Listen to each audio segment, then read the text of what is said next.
Bonjour à tous, ici l'étudiant Mohamed Akangi Gaston, étudiant de la L de Fazé. Aujourd'hui, nous allons parler sur le travail de gestion des ressources humaines qui consiste à expliquer la planification des ressources humaines.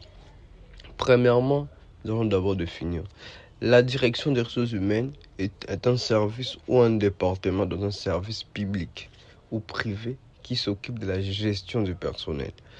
Par la gestion du personnel, il faut entendre le recrutement, la formation, l'affectation, la promotion, le salaire, la sanction, jusqu'à la fin de carrière.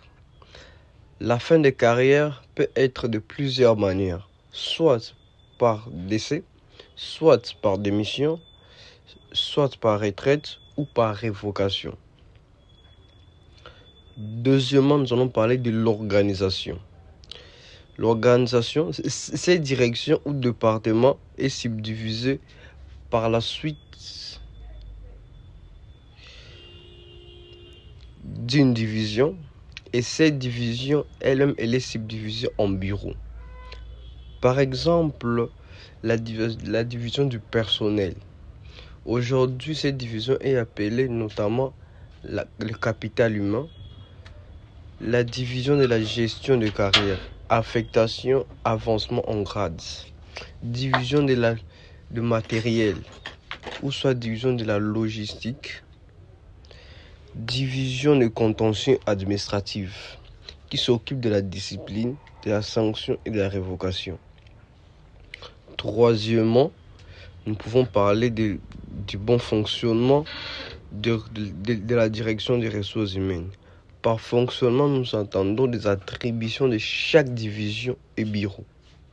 Deuxièmement, nous sous-entendons le règlement d'ordre. Troisièmement, la voie hiérarchique. Quatrièmement, les conditions liées à l'organisation et au fonctionnement.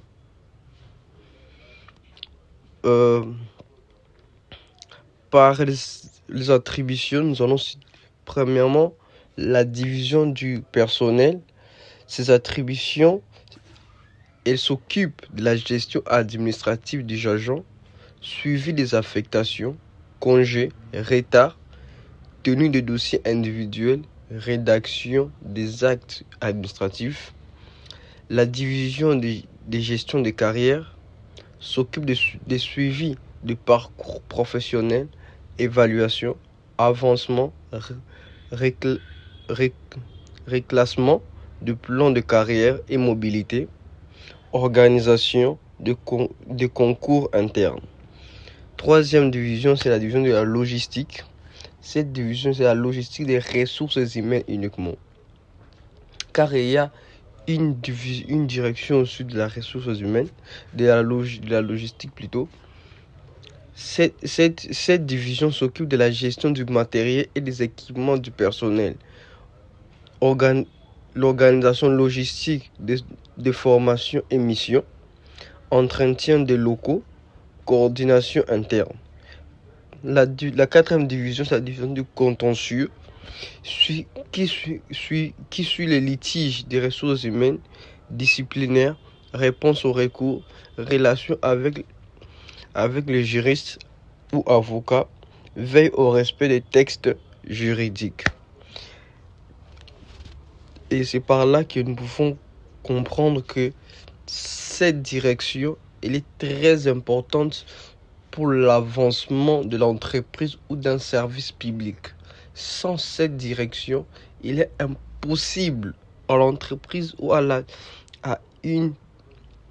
un service public de bien se structurer et bien fonctionner. C'est pour ça qu'elle est classée comme la direction mère d'une entreprise ou d'un service public. Elle est tout juste après les secrétaires généraux, soit le DG, selon le département, soit privé, soit public. Ainsi, j'ai dit et je vous remercie.